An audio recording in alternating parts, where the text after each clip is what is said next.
Ouais, c'est la séance tisane avec Michel qui va nous parler de jeûne et de randonnée sur le lieu au Pleurtuis, c'est ça, hein? À Pleurtuis, ouais. Pleurtuis, je ne me trompe pas. Et tu organises du coup des sessions de Des jeûne et stages. randonnée ici. Ouais, des stages de jeûne et randonnée sur 5 jours ou 7, principalement sur une semaine. J'ai quand même intégré des stages de 5 jours pour les primo-jeûneurs qui veulent se lancer dans le jeûne, qui ont un petit peu peur, un peu d'appréhension. On donne une préparation la semaine qui précède, la semaine de jeûne et la semaine de reprise. D'accord.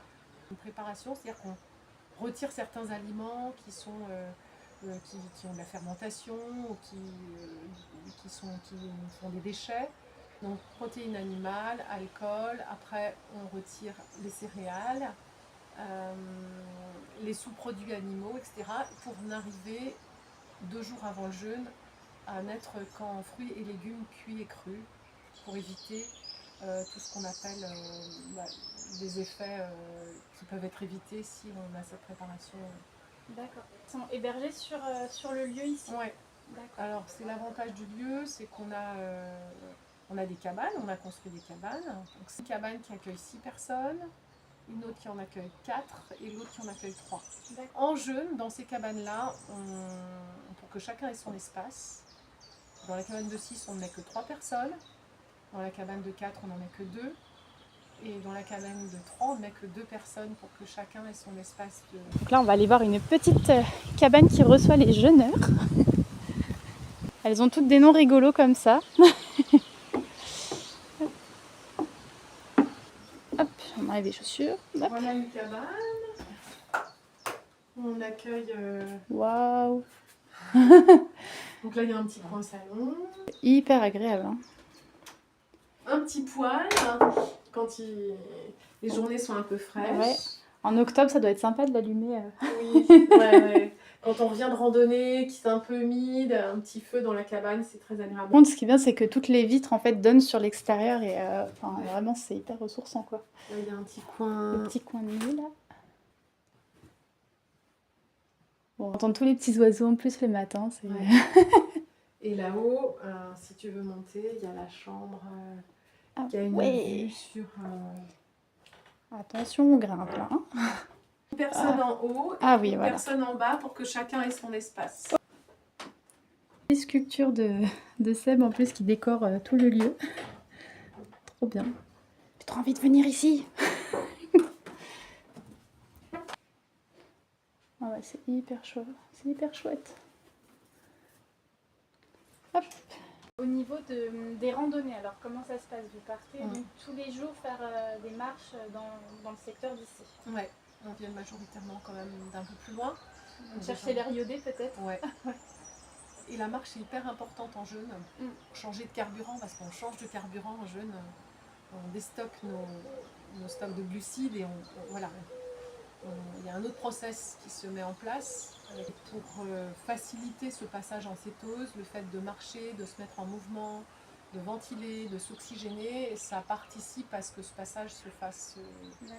Alors, plutôt je dirais de la marche que de la randonnée. Parce que pour des personnes qui n'ont jamais fait de jeûne, ils pourraient se dire en fait on ne mange pas et si en plus on fait de l'activité physique, est-ce que c'est compatible? En fin de compte, ça va bien ensemble finalement. Mais ça va même. Et souvent, on marche mieux même quand on n'a pas de digestion. Oui, quand on fait une pause digestive, on n'a plus cette énergie qui est utilisée à la digestion. On se retrouve avec plein d'énergie disponible. Un petit milieu? Ouais. Coucou Zoé. Salut. Zoé fait du jeûne ou pas du tout? Pas vraiment, non. Pas vraiment. Hein, tu fais du jeûne de souris? Est-ce que tu as un public type qui vient ou c'est assez diversifié? Il n'y a pas une catégorie de personnes, ou alors si une catégorie d'âge. C'est plutôt la cinquantaine.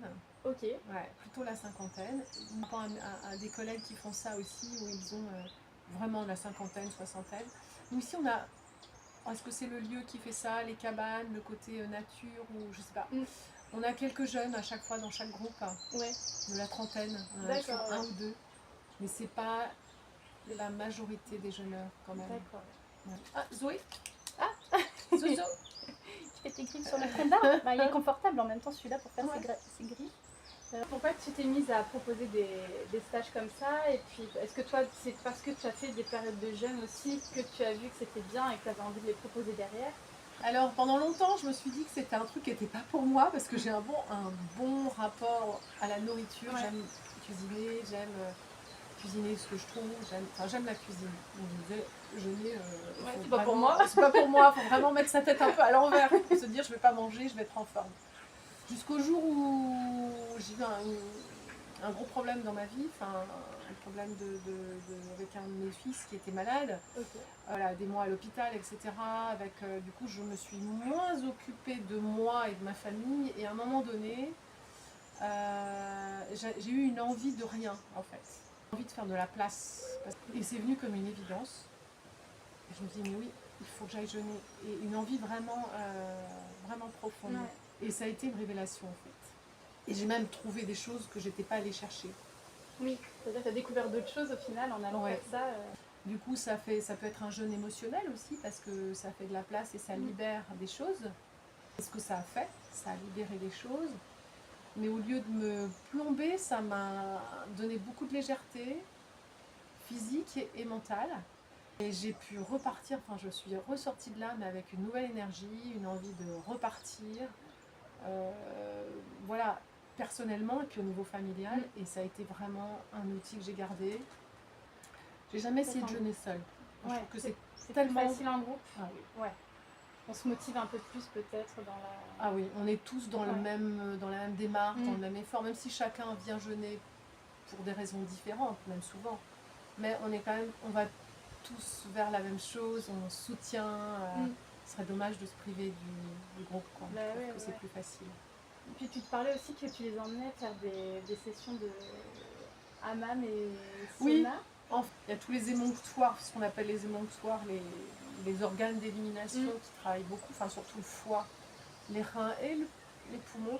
En fin de séjour, avant la reprise alimentaire, je les emmène au hammam en sauna. Avant d'en avoir un ici, parce que c'est l'objectif. Mais on finit nos travaux et après, je pense qu'on mettra. Est-ce que ce serait ces espèces de sauna qu'on voit un peu des fois en forme de tonneau? Ouais, oh là là. Ouais, je vois bien là. Il y a un bel espace ici, effectivement, c'est la petite zone détente. Avec des transats autour. C'est la continuité de la belle terrasse qui rassemble. Ouais. Il y a des beaux. Quand on jeûne une semaine, c'est vraiment 3 semaines dans son agenda. Parce qu'il faut considérer cette semaine de descente où les gens le font chez eux, certes, la font chez eux, mais il faut éviter des repas festifs dans cette période. C'est plus facile de se mettre un peu au calme et surtout sur la reprise. Il ne faut vraiment pas négliger la reprise. C'est ce que tu disais, tout ce qui est préparation avant et après, c'est important, ça fait partie du... Oui, ça fait partie du jeûne, ça fait partie du temps où on se met en pause. Mais c'est vraiment du temps pour soi, du coup c'est chouette. C'est un temps pour soi, c'est rare qu'on ait du temps pour soi complètement. Oui, c'est vrai. Dans les rythmes de vie que l'on a tous, et c'est très introspectif, le jeûne, même si on est en groupe. Là, le jeûne, ça passe vraiment par le corps, et quelquefois, le mental résiste. Et d'ailleurs, les gens qui résistent, souvent rentrent moins vite physiologiquement dans leur jeûne. D'accord. Alors que quelqu'un qui va lâcher plus vite, on voit la cétose se mettre plus vite en place. C'est très visible de l'extérieur quand on ne jeûne pas et qu'on accompagne. Toi, pendant cette période-là, par contre, tu n'es pas en jeûne non plus? Non. Non, je ne jeûne pas en même temps que les jeunes. Je les accompagne, c'est vraiment de l'accompagnement. Très bien. Et est-ce que tu as eu des retours des gens qui sont venus de manière générale, je pense que les retours sont plutôt bons, mais... Les gens qui reviennent, ça c'est chouette de les voir revenir. On a quelqu'un qui revient là-bas d'ailleurs samedi. Il revient avec sa compagne, avec sa cousine et une amie. Donc il revient à 4. Il va falloir faire du parrainage après pour les sessions de jeunes. C'est ça. Sachant qu'on a des petits groupes de 8, on ne prend pas plus de 8 personnes pour bien les... Même les gens entre eux, ça peut être sympa. Il doit y avoir des belles rencontres en plus qui s'opèrent sur ces périodes-là en petits groupes. Ça doit être chouette. Oui, il y a des belles rencontres qui se font et ce sont des gens qui ne se rencontreraient pas forcément autrement. C'est la thématique qui les rassemble, mais en fait, ils n'ont rien en commun forcément sur le papier. Mais c'est ça qui est beau, les rencontres comme ça, diversifiées. Ouais. Et pour justement toutes les sessions, on peut les trouver sur le site internet du coup? Oui, alors moi je les mets sur notre site internet. En plus, j'en fais pas beaucoup, hein. J'en fais 6 dans l'année, Ouais. d'avril à octobre, une semaine par mois. On fait une petite pause à l'été.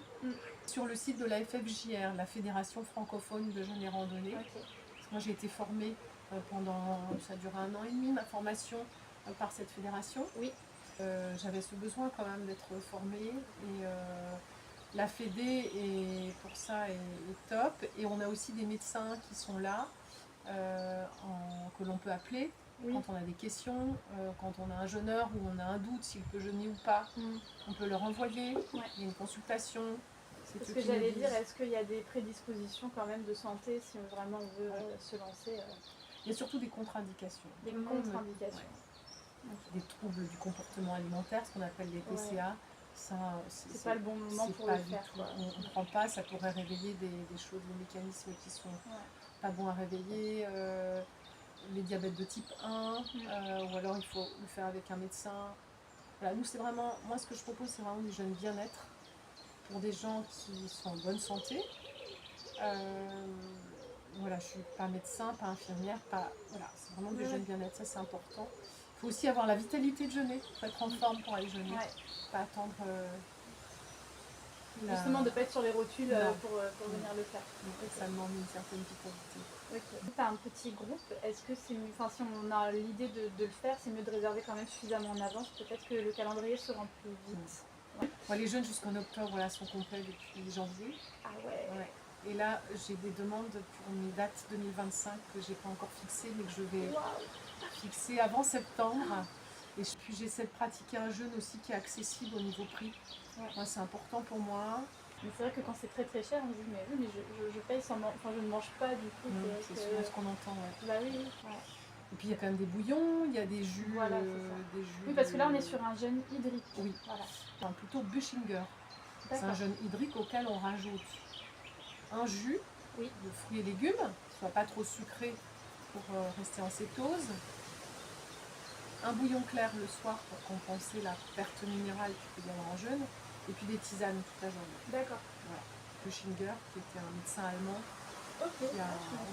En Allemagne, il y a les cliniques Buchinger. Ah ouais, voilà, les cliniques. Oui, les gens vont jeûner en clinique. Là, c'est vraiment. En fait, tu as un format de 7 jours. Est-ce que dans le jeûne, il y a des périodes plus longues que ça? On peut jeûner sur plusieurs semaines ou c'est. Oui, moi j'ai fait. C'est quoi? Jusqu'où on peut aller en fait? On pourrait aller loin. Après, enfin aller loin. On dit que quelqu'un qui fait 70 kilos. Oui. Qui a à peu près 12 kg de graisse, pourrait jeûner 40 jours. D'accord. Voilà. D'ailleurs, un Américain qui a jeûné très très très longtemps, il avait il a perdu plus de 100 kg. Waouh.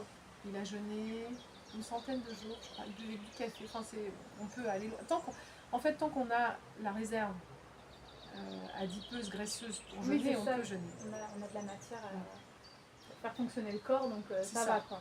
On ne nourrit plus de l'extérieur, mais on se nourrit de l'intérieur. Oui, j'ai déjà commencé par 5 jours. Oui, puis... déjà 5 jours, il se passe déjà des choses. Hein. Parce que 3 jours de jeûne, déjà, on rebooste tout notre système immunitaire. C'est encourageant de se dire que même sur une petite période, il se passe quand même plein de choses. Mais oui. C'est chouette. Quoi. Bon, je crois qu'on a fait le tour de... C'est pas mal. Ouais, c'est pas mal. Hein, tu vois vraiment tous les spectres de ce que tu proposes. Ouais, c'est cool. Forte chance que je vienne faire une session jeûne ici. Avec plaisir. Je sais pas quand, mais... Merci beaucoup en tout cas pour le partage.